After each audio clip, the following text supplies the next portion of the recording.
धन्यवाद. शाहू फुले आंबेडकरांचे विचार आपल्या कृतीत उतरविणारे स्वर्गीय यशवंतराव चव्हाणांचा वारसा खऱ्या अर्थाने पुढे नेणारे सर्वांचे आवडते दादा विकासाचा वादा वरुण राजाचा आशीर्वाद असा चालू राहणार आहे. एका बाजूला आसमंत कोसळतोय, दुसऱ्या बाजूला या आसमंतात महाराष्ट्रामध्ये राष्ट्रवादी काँग्रेस पक्षाचा झंझावात.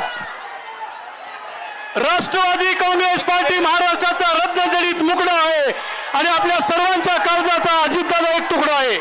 राष्ट्रवादी काँग्रेस पक्षाचा एकच वादा, एकच वादा, अजितदादा तुम आगे बढ़ो. आजच्या जनसन्मान रॅलीला उपस्थित असणारे प्रफुल्लभाई भुजबळ साहेब, सुनील तटकरेजी, धनंजय मुंडेजी, बाबा सिद्दीकीजी, सर्व राष्ट्रवादी काँग्रेस पक्षाचे सन्माननीय पदाधिकारी, सर्व खासदार, सर्व आमदार, सर्व उपस्थित असणारे माझे विधिमंडळातील सहकारी, राष्ट्रवादीचे सर्व पदाधिकारी, आजच्या या जनसन्मान रॅलीला उपस्थित असणारे माझे बंधू भगिनी, पत्रकार मित्र आणि तरुण मित्रांनो, मला वाटलं नव्हतं की आज पाऊस येईल, परंतु पावसाने थोडासा आपला हिरमोड केला, परंतु वरुण राजांनी देखील आपल्यावर वर्षाव केलेला आहे, आपल्याला पाठिंबा दिलेला आहे असं समजायला काही हरकत नाही. मित्रांनो, लोकसभेच्या निवडणुकीच्या निकालाच्या नंतर मी पहिल्यांदाच आपल्या सगळ्यांच्या समोर इथं उभा आहे आणि मला आपल्याला एकच सांगायचं आहे की मी आपल्या सगळ्यांच्या समोर एक विकास आणि गरीब लोकांना मदत करण्याच्या हेतूने उभा आहे. संपूर्ण राज्यामध्ये विधानसभेच्या निवडणुकीच्या निमित्तानं कानाकोपऱ्यामध्ये जाऊन आम्ही हाच विचार सर्व जनतेला सांगण्याचा प्रयत्न करणार आहे. तुम्ही पहा, मी जो मधल्या काळामध्ये निर्णय घेतला तो निर्णय घेतलेला असताना काहींनी थोडंसं वेगवेगळ्या प्रकारचं मत व्यक्त केलं, परंतु राष्ट्रवादी काँग्रेस पक्षाच्या असंख्य आमदारांनी विकासाच्या करता तो मुद्दा, विकासाच्या करता तो निर्णय हा घेतलेला होता आणि ते चित्र तुम्हाला सगळ्यांना पाहायला मिळालं. लोकसभेच्या निवडणुकीच्या निमित्तानं आपल्याला थोडं अपयश आलं, परंतु मी कार्यकर्त्यांना सांगेन, जनतेला सांगेन, अपयश आलं म्हणून खचून जायचं नसतं आणि कालच्या विधान परिषदेच्या निवडणुकीमध्ये 9 आमदार आपले निवडून आले म्हणून हुरळून पण जायचं नसतं. यश पण पचायला शिकलं पाहिजे आणि अपयश आलं तरी खचून न जाता मोठ्या नव्या उमेदीनं लोकांच्या समोर जाण्याच्या करता आपण तयारी ठेवली पाहिजे आणि तीच तयारी मी आणि माझ्या सगळ्या सहकारी मित्रांनी ठेवलेली आहे. तुम्ही पाहा, कालच्या निवडणुकीमध्ये शिवाजीराव गर्जे असंख्य वर्ष तुमच्या माझ्या राष्ट्रवादी काँग्रेस पक्षामध्ये एक कार्यकर्ता म्हणून काम करणारे, सगळ्यांना आलेल्या गेलेल्यांचं जे काही अडीअडचणी आहेत ते समजून घेणारे, ते आम्हा लोकांच्या कानावर घालणारे, अशा पद्धतीनं जे शिवाजीराव गर्जे होते, अनेक वर्ष आमच्या सगळ्यांच्या मनात होतं की त्यांना संधी मिळाली पाहिजे, परंतु काही ना काही अडचणी येत होत्या. काल मात्र राष्ट्रवादी काँग्रेस पक्षाने शिवाजीराव गर्जेंना आमदार करण्याचं काम केलं, सगळ्यांनी आशीर्वाद देण्याचं काम केलं. दुसरा एक तरुण सहकारी आपला परभणीचा राजेश विटेकर, की ज्याला आपण लोकसभेची उमेदवारी देणार होतो, परंतु काही कारणाने आपण तिथं जरा थांबलो. आपल्यातले सहकारी महादेव जानकरांना ती उमेदवारी दिली आणि त्यावेळेस पहिल्या सभेमध्ये मी सांगितलेलं होतं की राजेश, 6 महिन्याच्या आत राष्ट्रवादी काँग्रेस पक्ष तुला आमदार केल्याशिवाय गप्प बसणार नाही आणि तो निर्णय आपण कालच्या निवडणुकीच्या निमित्तानं उभ्या महाराष्ट्राला दाखवून दिला. आपण शब्दाचे पक्के आहोत. जो आपला वादा असतो तो वादा आपला पक्का असतो, हे महाराष्ट्राला माहिती आहे. मित्रांनो, अनेक गोष्टी आहेत. माझ्या आया बहिणी इथं असंख्य संख्येने आहेत. मला ज्यावेळेस अर्थ मंत्रालय मिळालं त्यावेळेस मी विचार केलेला होता की यावेळेस काही झालं तरी आपण त्यामध्ये विकास आणि गरिबी ह्याकरता मदत करायची आहे. मित्रांनो, तशा पद्धतीने आपण निर्णय घेतला आणि आपल्या महिलांच्या करता लेक बहीण माझी लाडकी बहीण योजना ही योजना आपण आणली. काही विरोधकांनी आमच्यावर टीका केली, माझ्याबद्दल काही वेडवाकडे बोलले, परंतु त्याला मी फार महत्व दिलं नाही. कारण मला जाणीव होती, मला खात्री होती महायुतीच्या वतीनं एकनाथराव शिंदे असतील, देवेंद्र फडणवीस असेल, मी असेल किंवा माझे सगळे सहकारी असतील, आपण ती योजना चांगल्या प्रकारे राबवू शकतो हा एक विश्वास मला होता. का तर त्याच्यात माझ्या गरीब महिलेला मला मदत करायची होती, माझ्या मातेला मला मदत करायची होती, माझ्या मुलीला मला मदत करायची होती.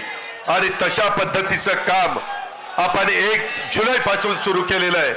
मला आजच्या सभेच्या निमित्तानं उभ्या महाराष्ट्रातल्या माता भगिनी आणि मुलींना सांगायचंय, काळजी करू नका. जुलै ऑगस्ट मध्ये जरी फॉर्म भरायला तुम्ही अर्ज करा, तो तुमचा अधिकार आहे. तो अर्ज केल्यानंतर तो अर्ज वेळेमध्ये कसा मंजूर होईल याबद्दलची खबरदारी आम्ही घेऊ, त्याबद्दलची काळजी आम्ही घेऊ. मगाशी माझ्या काही महिला म्हणाल्या की अजित पवार ह्याच्यामध्ये काही त्रुटी होत्या, आम्ही त्याच्याकरता रेशन शिधाव कार्ड वाटप कार्ड आपण त्यामध्ये मंजूर केलं, आपण पिवळं रेशन कार्ड आपण मंजूर केलं, भगवं रेशन कार्ड मंजूर केलं. का तर माझ्या आया बहिणींना, माझ्या मुलींना त्रास कमी व्हावा म्हणून. मी महाराष्ट्राला सांगू इच्छितो की या योजनेच्या करता आमचा अंदाज आहे चांद्यापासून बांद्यापर्यंत 2.5 कोटी महिलांना दर महिन्याला 1,500 रुपये मिळणार. दर महिन्याला म्हणजे 2 महिन्याचे पैसे. ऑक्टोबर मध्येच भाऊबीज रक्षाबंधन आहे, राखी पौर्णिमा 19 तारखेला, साधारण त्यावेळेस त्या माझ्या भगिनीच्या खात्यावर बँकेत 3,000 रुपये देण्याचा निर्णय आपण घेतलेला आहे. काळजी करू नका. माझी दुसरी एक विनंती आहे, काही माझ्या युतीचे सहकारी म्हणाले की ही जी सभा होतीये त्याच्यामध्ये राष्ट्रवादी काँग्रेस पक्षाचं सगळं दिसतंय, परंतु ही राष्ट्रवादी काँग्रेस पक्षाची सभा आहे. पुढे आमच्या विभागामध्ये युतीच्या सभा होणार आहेत, ज्याला एकनाथराव शिंदे शिवसेना असेल, ज्याच्यात देवेंद्र फडणवीस भाजपा असेल, ज्याच्यात अजित पवार आणि त्यांचे राष्ट्रवादी काँग्रेसचे सगळे सहकारी असतील, अशी महायुतीची आणि त्यांच्या मित्रपक्षांच्या सभा प्रत्येक विभागामध्ये होणार आहे, प्रत्येक जिल्ह्यामध्ये होणार आहे. त्याच्यामुळं या सभेचा आणि त्याचा अर्थार्थी संबंध नाही. हे राष्ट्रवादी काँग्रेस पक्षाने जनसन्मान रॅली सुरू केलेली आहे. ती रॅली सुरू करत असताना आम्ही कुणालाही वंचित ठेवलेलं नाहीये. आज मी सकाळी माझ्या काही महिलांचे अर्ज पंचायत समिती बारामतीमध्ये स्वीकारायला गेलो. त्याच्यामध्ये एक म्हणाली, दादा तुम्ही त्याच्यामध्ये सांगितलं 4 चाकी वाहन असल्यावर त्यांना मिळणार नाही. म्हणलं ट्रॅक्टर असला तरी त्यांना मिळणार. पण ते म्हणले की दादा माझा नवरा ड्रायव्हर आहे आणि तो रात्री गाडी घेऊन माझ्या घरी येतो आणि त्याच्यामुळे ती गाडी तर आमचीच समजतील आणि मग 4 चाकी वाहन आमची काय चूक आहे. मी तमाम माझ्या ड्रायव्हर लोकांना महाराष्ट्रातल्या सांगतो, त्यांच्या सगळ्या पत्नींना सांगतो, भगिनी वर्गाला सांगतो, मुलींना सांगतो, काळजी करू नका. ज्यांच्या स्वतःच्या नावावर गाडी आहे अशांना त्याच्यामध्ये धरलं जाणार नाही. जे ड्रायव्हिंग करतात त्यांना त्याच्यामध्ये धरलं जाणार आहे. 2.5 लाखापर्यंत उत्पन्न असणाऱ्या सगळ्या माझ्या आया बहिणींना आणि मुलींना त्यामध्ये धरलं जाणार आहे. आपण अजिबात काळजी करू नका. एवढ्यावरच आपण थांबलेलो नाही. आपण 3 गॅस सिलेंडर वर्षाला, त्याचेही पैसे माझ्या बहिणीच्या अकाउंटला, माझ्या मुलीच्या अकाउंटला, माझ्या मातेच्या अकाउंटला जाणार आहे. उत्पन्न मर्यादित असलं पाहिजे 2.5 लाखाच्या आत. मित्रांनो, मी महाराष्ट्राचा विचार केला असाच मी बारामतीचा विचार केला. बारामतीमध्ये साधारण वर्षाला माझ्या आया बहिणींना आणि मुलींना 180 कोटी रुपये वर्षाला मिळणार आहेत. किती? 180 कोटी. आणि कमी जास्त तालुके आहेत, काही तालुके लहान आहेत, तिथे 150 कोटी मिळतील वर्षाला. काही ठिकाणी माझी लाडकी बहीण योजनेमध्ये कमी पैसे 125 कोटी मिळतील लोकसंख्येचा विचार करता. परंतु ह्या सगळ्या राज्याला मिळून 46,000 कोटी रुपये वर्षाला मिळणार. किती? 46,000 कोटी. काही काही राज्यांची बजेट एवढी नाहीये. आपण तेवढं माझी महिला सक्षम व्हावी, माझी महिला आत्मनिर्भर व्हावी, तिला एक विश्वास वाटावा की मला माझ्या घरच्या पुरुष मंडळींवर अवलंबून राहावं लागत नाही. मला काही का होईना वर्षाला 18,000 रुपये देण्याचं काम या महायुतीच्या सरकारने केलेलं आहे. मी सगळ्यांना हेही सांगतो, हे सातत्य आपल्याला टिकवायचं आहे. पण त्याकरता महाराष्ट्रातल्या जनतेला एक विचार करावा लागणार आहे की पुढे येणाऱ्या विधानसभेमध्ये देखील महायुतीला आपल्याला निवडून द्यायचं आहे, तर आपली योजना पुढे कायमची चालणार आहे, तर आपल्याला कायमचे पैसे मिळणार आहेत. हौसे नवसे गवसे येतील, काही सांगण्याचा प्रयत्न करतील, त्यांच्यावर विश्वास ठेवू नका. हा अजितदादा शब्दाचा पक्का आहे, त्यामध्ये कुठं बदलणार नाही. ही पण गोष्ट आपण लक्षात ठेवा. आणि मी फक्त आमच्या महिलांना नाही दिलं, मी गरिबांना द्यायचा प्रयत्न केलाय, विकासाला पैसा देण्याचा प्रयत्न केलाय. मुख्यमंत्री उपमुख्यमंत्री माझ्या जोडीला होते, आम्ही कुणालाही तसं वंचित ठेवलेलं नाही. माझा शेतकरी सतत मला म्हणायचा, दादा आम्हाला 3चं लाईटचं बिल भरता येत नाही, 5चं लाईटचं बिल भरता येत नाही, फार अडचण होती, होडाताण होती, 7.5चं बिल भरता येत नाही.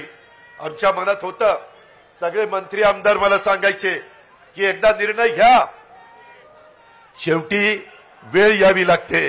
आणि ती वेळ त्या अर्थसंकल्पामध्ये आली. आपण 44 लाख शेतकऱ्यांना 14,000 कोटी रुपये माफ करून टाकले. 14,000 कोटी रुपये वीज माफी. आता तुम्हाला आमच्या महावितरणचा अधिकारी वीज बिल भरा म्हणून सांगायला येणार नाही, तुम्हाला ते माफ केलेलं आहे. आता काळ्या आईची सेवा चांगली करा, चांगल्या प्रकारे पिकं काढा, धान्य काढा, फळं भाजीपाला जे काही तुम्हाला पिकवायचं ते पिकवा. कृषी मंत्री इथं आहे, ते 1 रुपयामध्ये पीक विमा तुम्हाला देत आहेत. करोडो रुपये तुमच्याकरता राज्य सरकार खर्च करत आहे. मित्रांनो, इथपर्यंतच नाही, माझ्या शेतकऱ्याच्या करता 0% व्याजाने पीक कर्ज हेही आपण चालू ठेवलेलं आहे. त्याचाही फायदा माझ्या भावांनी घ्यावा. आमचे विरोधक काय टीका करतात, अरे आया बहिणींच्याकडे लक्ष दिलं, महिलांच्याकडे लक्ष दिलं, पुरुषांच्याकडे दुर्लक्ष केलं. अरे असं कसं करेल, पुरुषांच्याकडे दुर्लक्ष करून कसं चालेल. आमची पण ती भाऊ आहेत, आमची पण ती मुलं आहेत, आमचे पण ते वडील आहेत, त्याच्यावर त्यांच्याकडे मी दुर्लक्ष कदापि करणार नाही. तशा पद्धतीनं मी वागणार नाही. मित्रांनो, उलट आता माझ्या शेतकरी वर्गाच्या करता धनंजयनी माझ्या लक्षात आणून दिलं, कॅबिनेटला सांगितलं की आपल्याला सोयाबीन आणि कापूस उत्पादक शेतकऱ्याला पैसे द्यायचे राहिले.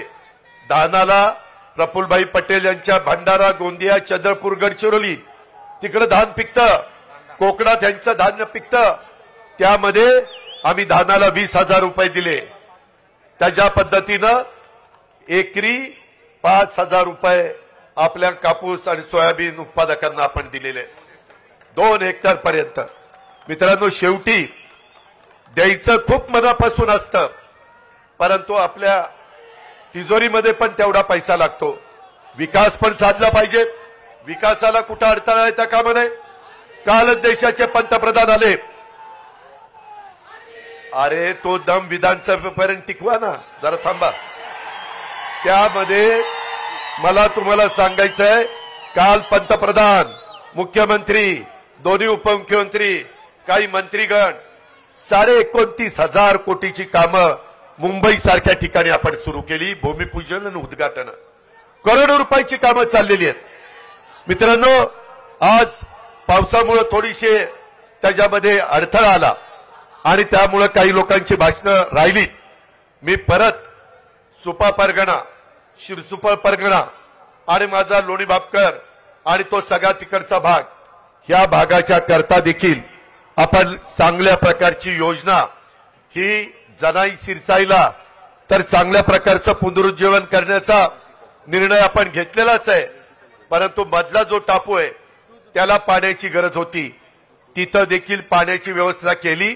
परंतु सगळ्यांना सांगून तो वेळ घेत नाही. तुम्ही माझ्या शब्दावर विश्वास ठेवा, मी त्या बाबतीमध्ये येईन आणि तिथं तुम्हाला त्याचा काय काय योजना, बजेटमध्ये किती तरतूद केली, काय केलं ते सगळं तुम्हाला सांगेन. तुम्ही काळजी करू नका. मित्रांनो, तुम्हाला एक सांगायचंय, विकास आणि गरिबीचा विचार करत असताना मी माझ्या भावंडांचा दुधाचा विचार केला. माझ्याही तालुक्यामध्ये दूध आहे, माझ्या पुणे जिल्ह्यात आहे, सोलापूरला आहे, नगरला आहे, माझ्या कोल्हापूरला आहे, सांगलीला आहे, सातारला आहे, माझ्या मराठवाड्यामध्ये बीडला आहे. सगळ्या भागामध्ये दूध उत्पादक शेतकरी आहे. त्यांच्याकरता 5 रुपये लिटरला पुन्हा दुधाचे भाव जोपर्यंत कमी आहेत तोपर्यंत कायम 5 रुपये अनुदान देण्याचा निर्णय आम्ही घेतलेला आहे. तेवढ्यावर थांबलो नाही. दुधाची पावडर मोठी आहे, शिल्लक आहे, ती परदेशामध्ये पाठवायला 30 रुपये किलो आपण अनुदान दिलेलं आहे. महायुतीने तो निर्णय घेतला, म्हणजे भावंडांच्या करता देखील आपण निर्णय घेतोय. मी सुरुवातीलाच तुम्हाला सांगितलं, गरीब, ह्या गरीबाकरता आपल्याला मदत करायची. ह्या गरीबाला आपल्याला इतरांच्या बरोबर आणायचंय, त्यांची परिस्थिती चांगली करायची, त्यांचं पर कॅपिटा उत्पन्न वाढवायचं आहे. उद्या एवढे 1000 कोटी रुपये मार्केटला आल्यानंतर छोटी मोठी दुकानं चालणार आहेत, किराणा मालाची दुकानं चालणार आहेत, माझ्या आया बहिणीला, माझ्या मुलीला जे काही खरेदी करायचं ते दुकान चालणार आहे. आणि एवढा पैसा हा ग्रामीण भागात आणि शहरी भागामध्ये चालणार आहे. हा निर्णय हा महायुती सरकार घेऊ शकतं. हा निर्णय आपण लोकांनी घेतलेला आहे. एवढ्यावरच आपण थांबलो नाही. शाहू फुले आंबेडकरांची विचारधारा मी सातत्याने तुम्हाला सांगतोय. 18 पगड जातीला बरोबर घेऊन युगपुरुष छत्रपती शिवाजी महाराजांनी हिंदवी स्वराज्याची स्थापना केली, हे आम्ही आयुष्यात विसरू शकत नाही. आणि त्याच 18 पगड जाती 12 बलुतेदारांना घेऊन आपण त्यामध्ये पुढे चाललेलो आहे. ह्या योजना आहेत आया बहिणींनो, ह्या सर्व जाती धर्माला, मागासवर्गीय, आदिवासी, माझे मुस्लिम, माझा ओबीसी, माझा भटक्या महिला, भटक्या समाजामध्ये मोडणाऱ्या, सर्वसाधारण समाजामध्ये मोडणाऱ्या सगळ्या जाती धर्माच्या महिलांच्या, मुलींच्या आणि मातांच्या करता ही योजना आहे. अट एवढीच आहे, 2.5 लाखाच्या आतमध्ये उत्पन्न पाहिजे. मला एक तुम्हाला सगळ्यांना सांगायचं आहे, ह्या सभेच्या निमित्तानं राज्यातल्या जनतेला सांगायचं आहे, बाबांनो, पाठीमागच्या काळात लोकसभेला काही वेगळ्या पद्धतीचं वातावरण तयार करण्याचा प्रयत्न झाला. आम्ही विकासाचं बोलत होतो, परंतु विकासावर आमच्यावर कुणीच बोललं नाही, कुणी टीका केली नाही. आम्ही गरिबीच्या बद्दल बोलत होतो, आमचे वेगवेगळे लाभार्थींना लाभ देण्याच्या बद्दल बोलत होतो. त्या सगळ्याला बाजूला ठेवून कारण नसताना घटनेचे शिल्पकार डॉक्टर बाबासाहेब आंबेडकर, ज्यांनी तुमच्या माझ्या देशाला घटना दिली, संविधान दिलं, आज जगामध्ये बाबासाहेबांचं कौतुक होत आहे. जगातला अतिशय मोठा पुतळा, जगाला हेवा वाटावा असा पुतळा आपण इंदुबिलच्या जागेवर 14 एकर जागेमध्ये करतोय. एवढाच चांगला पुतळ्याचं काम, स्मारकाचं काम पुढच्या पिढ्यानपिढ्या घटनेचे शिल्पकार डॉक्टर बाबासाहेब आंबेडकरची विचार, त्यांची विचारधारा प्रत्येकाच्या पर्यंत पोहोचली पाहिजे. त्यांचं संविधान, त्यांची घटना, त्याचा आदर आपण सगळ्यांनी केला पाहिजे, ही आमची भूमिका. 30 पंतप्रधानांनी मांडली. आम्ही संविधान दिन साजरा सुरू केला आणि आमच्या मागासवर्गीय समाजामध्ये आणि आदिवासी समाजामध्ये, अरे हे 400 पार झाल्यावर घटना बदलतील, संविधान बदलतील, आपलं आरक्षण काढतील. किती खोटं बोलले, किती रेटून पण खोटं बोल, अशा प्रकारची गोष्ट ह्या लोकांनी केली. माझ्या मुस्लिम बांधवांना पण काही चुकीचं सांगण्याचा प्रयत्न केला. मित्रांनो, आम्ही महायुतीच्या सरकारमध्ये काम करतोय. मी आपल्याला सगळ्यांना विश्वास देऊ इच्छितो की तुमच्या माझ्या महाराष्ट्रामध्ये शाहू फुले आंबेडकरांच्या शिवछत्रपतींच्या महाराष्ट्रात काम करत असताना कुठल्याही जाती धर्माच्या महिलेवर, पुरुषावर, मुलावर, मुलीवर, मातेवर, वयस्कर माणसावर अन्याय होणार नाही याबद्दलची खबरदारी आम्ही घेऊ. तशा प्रकारचा शब्द आजच्या सभेच्या निमित्तानं महाराष्ट्रातल्या जनतेला मला द्यायचा आहे. तुम्ही अजिबात काळजी करू नका. आम्ही खोटं बोलणार नाही. आम्हाला तशा पद्धतीनं वागायचं नाही. सत्ता येते, सत्ता जाते. सत्तेला आपापलेले आम्ही नाहीये. त्याच्यामध्ये मी नेहमी सांगतो, ताम्रपट घेऊन कुणी जन्माला आलेलं नाहीये. परंतु मिळालेल्या सत्तेचा वापर, पदाचा वापर हा गरिबाकरता झाला पाहिजे. हा माझ्या शेतकऱ्याकरता झाला पाहिजे. हा माझ्या महिलेकरता झाला पाहिजे. मला माझ्या शेतकऱ्यांना सांगायचंय, कालच मी अमितभाईंना भेटलो. त्याच्यामध्ये प्रफुल्लभाई होते, तटकरे साहेब होते. त्यांना सांगितलं की एमएसपी आपली साखरेची बरेच वर्ष वाढली नाही. एफआरपी वाढली, ती वाढलीच पाहिजे, पण तो एमएसपी नाही वाढली. मागाशी केशवराव इथं बसलेले मी बघितले आहेत तिथं. त्या सगळ्यांनी मला, केशवरावनी, प्रशांतनी, त्याच्यामध्ये पुरुषोत्तम दादांनी, अनेक कारखान्याच्या चेअरमननी सांगितलं की दादा ह्याच्यातनं मार्ग काढा. अमितभाईंना म्हणलं, अमितभाई एमएसपी वाढवायला पाहिजे. ते म्हणले काळजी करू नका, तुम्ही माझ्याकडे निवेदन द्या. लेखी निवेदन त्यांनी मागितलेलं आहे. मी उद्याच ते निवेदन पाठवणार आहे. ते म्हणाले की मी 20 तारखेला 21 तारखेला जिल्ह्याच्या दौऱ्यावर पुण्याच्या येणार आहे. हसन मुश्रीफ साहेबांनी पण तिथं जसं तुमच्या बारामतीमध्ये 1000 कोटीचं हॉस्पिटल पुण्यश्लोक अहिल्यादेवी होळकरांच्या नावाने आपण काढलेलं आहे, तशा पद्धतीनं कोल्हापूरला पण एक चांगल्या प्रकारचं हॉस्पिटल, ह्याचं भूमिपूजन, त्यांची बँक आहे, त्यांची इमारतीचं उद्घाटन. परंतु अमितभाई म्हणाले मी जरूर कार्यक्रम हसन मुश्रीफांचा स्वीकारेन, परंतु त्या दिवशी 10,000 झाडं लावायचा कार्यक्रम झाला पाहिजे. 10,000 रोपं तिथं लावायचा कार्यक्रम झाला पाहिजे. मगाशी कोणीतरी बोललं की बाबा शेवटी पाऊस काळ चांगला होण्याच्या करता झाडाची गरज आहे. पुढची पिढी आपल्याला माफ करणार नाही आपण चुकीचं केलं तर, आपण कमी पडलो तर. त्या प्रकारचं काम आता आम्ही सगळ्यांनी सुरू केलेलं आहे. तुम्ही बघताय, मी तर अतिशय झाडं मोठ्या प्रमाणावर लावणारा एक कार्यकर्ता आहे. हे महाराष्ट्राने बघितलंय, जिल्ह्यांनी बघितलंय, तालुक्यांनी बघितलंय. अशा पद्धतीनं त्या कार्यक्रमाला ते येणार आहेत. त्यावेळेस मी कांदा माझ्या उत्पादक शेतकऱ्यांच्या करता पण सांगितलं की कांदा निर्यात बंदी आता अजिबात करायची नाही. त्यांनी सांगितलं ठीक आहे, परंतु काही जण चुकीच्या बातम्या सोडतात. 2 दिवसापूर्वी टीव्हीवाल्यांची बातमी चालली, कांदा परदेशातनं आयात करताय. कांदा आयात केलेला नाही. दुधाची पावडर आयात केलेली नाही. आम्ही सगळ्यांनी ही गोष्ट सांगितलेली आहे. जसं शहरी भागातल्या लोकांना परवडलं पाहिजे, तसं माझ्या उत्पादन करणारा शेतकरी त्यालाही परवडलं पाहिजे, त्याचाही प्रपंच चालला पाहिजे. त्यालाही 2 पैसे मिळाले तर तो त्याच्या कुटुंबाचा चांगल्या प्रकारचा विचार करेल. आत्महत्येपासून मला माझ्या महाराष्ट्रातल्या शेतकऱ्याला मागं खेचायचंय, त्याला सगळ्या सुविधा द्यायच्यात. तुम्ही घाबरू नका, राज्य सरकार तुमच्या पाठीशी आहे. केंद्र सरकारच्या कोट्यवधी रुपयाच्या योजना आपण तिथं आणण्याच्या करता कुठं कमी पडणार नाही. काल देशाच्या पंतप्रधानांनी पण सांगितलं, जसं देशाची आर्थिक राजधानी मुंबई आहे, तसं आता जगाची आर्थिक राजधानी मुंबई करण्याच्या करता आपण सगळेजण एकमेकाला मदत करू. ही भूमिका पंतप्रधानांनी मांडलेली आहे.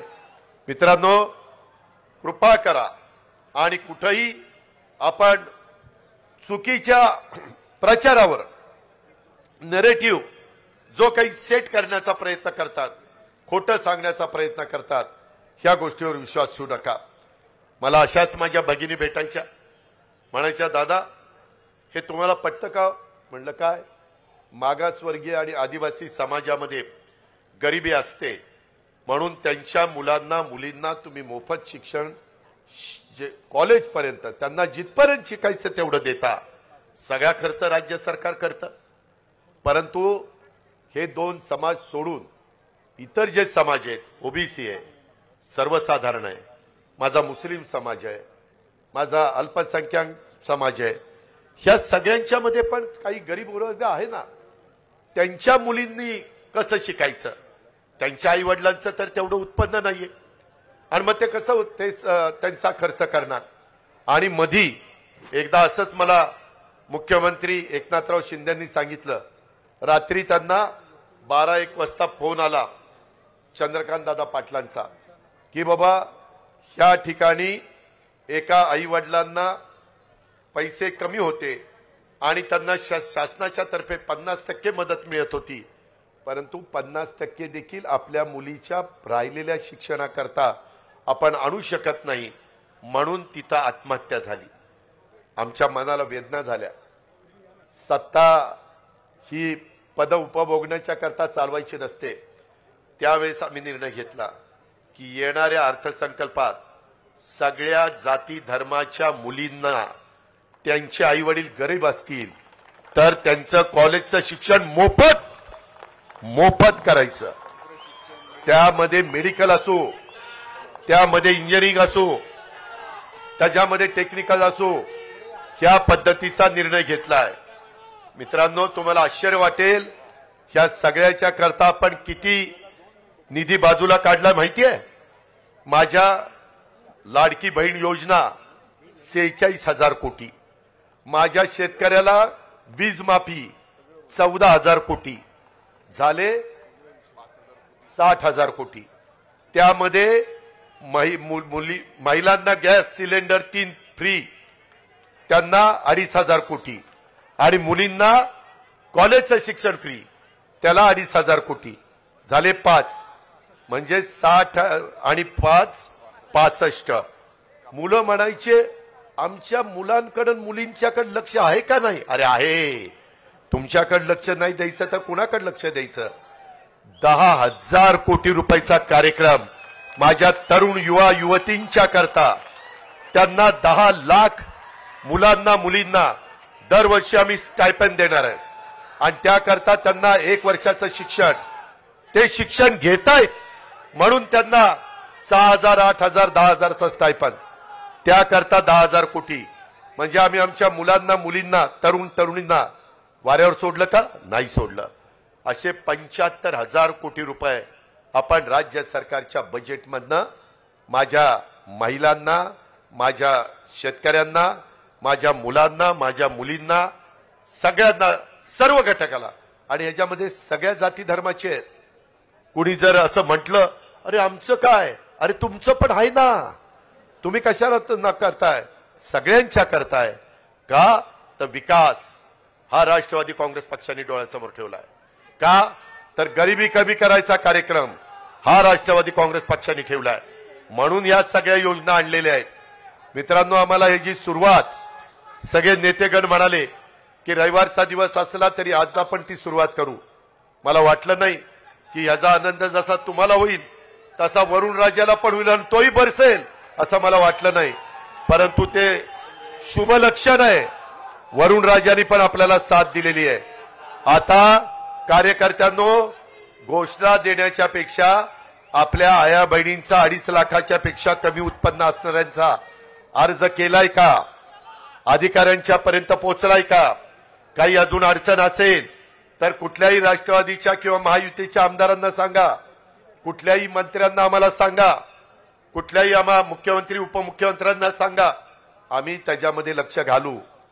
आम्ही त्यामध्ये खरोखरीच तो लाभ देण्याच्या करता ह्या योजना केलेल्या आहेत. त्याबद्दल आपण अजिबात गैरसमज करू नका. आरक्षणाच्या बाबतीमध्ये देखील आपण योग्य पद्धतीचा निर्णय घेतोय, त्याबद्दल पण कुठलीही शंका कुशंका मनामध्ये बाळगू नका. कुणावर अन्याय होणार नाही, परंतु ज्यांना मिळालं पाहिजे त्यांनाही तो लाभ देण्याच्या करता हे राज्य सरकार कटिबद्ध आहे, सकारात्मक आहे. ही पण बाब मला या सभेच्या निमित्तानं माझ्या महाराष्ट्राला सांगायची आहे, माझ्या तमाम कार्यकर्त्यांना सांगायची आहे. कार्यकर्त्यांनो, आज जनसन्मान रॅली निघालेली आहे. आता विधानसभेचं मतदान होईपर्यंत ही थांबणार नाही. आपल्याला सगळा महाराष्ट्र ढवळून काढायचा आहे. आपल्याला प्रत्येक जिल्हा ढवळून काढायचा आहे. प्रत्येक तालुका ढवळून काढायचा आहे.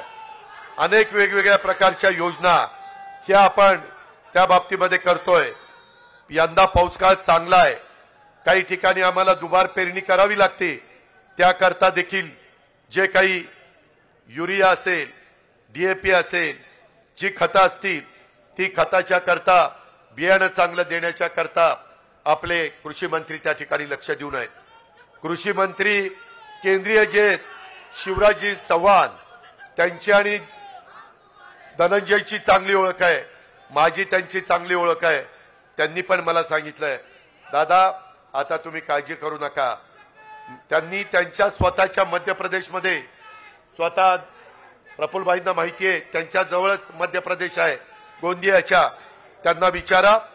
कृषीचा कार्यक्रम ते मुख्यमंत्री शिवराजसिंग चव्हाण असताना एवढा चांगला राबवला गेला की करोनाच्या काळामध्ये कृषीचा दर तिथं सगळ्यात चांगला देशात नंबर 1चा होता. म्हणून देशाचे पंतप्रधान नरेंद्र मोदींनी त्यांच्याकडे कृषी विभागाची जबाबदारी दिलेली आहे.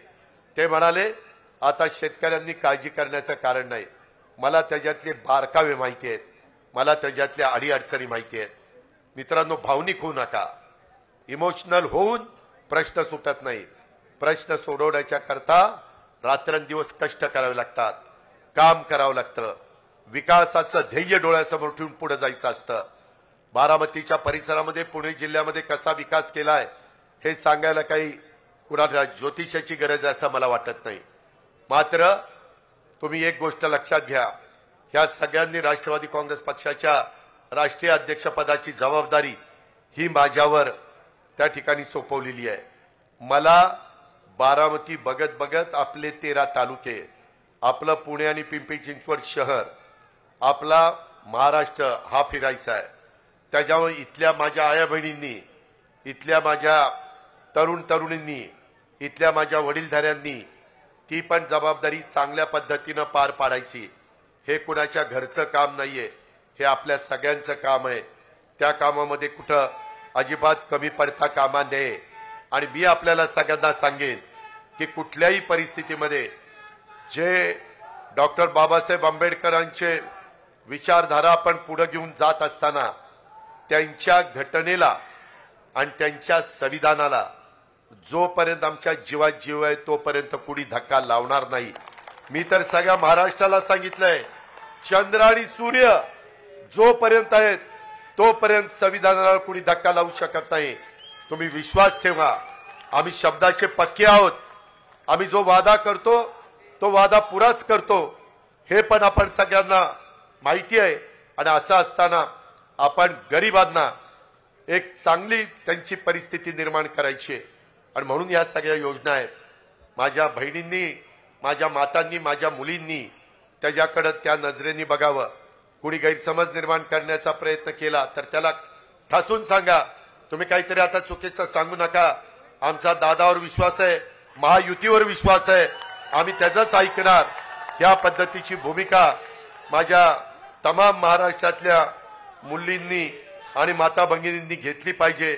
अशा प्रकारची माझी आपल्या सगळ्यांना विनंती आहे. वैयक्तिक गरजा आणि इच्छा आकांक्षा याबद्दलची कुठलीही कसर त्यामध्ये आम्ही ठेवणार नाही, याबद्दलची पण ग्वाही मी आपल्या सर्वांना सांगू इच्छितो. आज थोडंसं आमच्याकडनं काही चुका झाल्या. वास्तविक एवढी सभा असताना मोठा मंडप टाकायला पाहिजे होता, पण म्हटलं की कशाला उघड्यावर चांगली सभा घेऊ, पण त्याच्यामुळे जरा तुमचा हिरमोड झालाय. पण काळजी करू नका,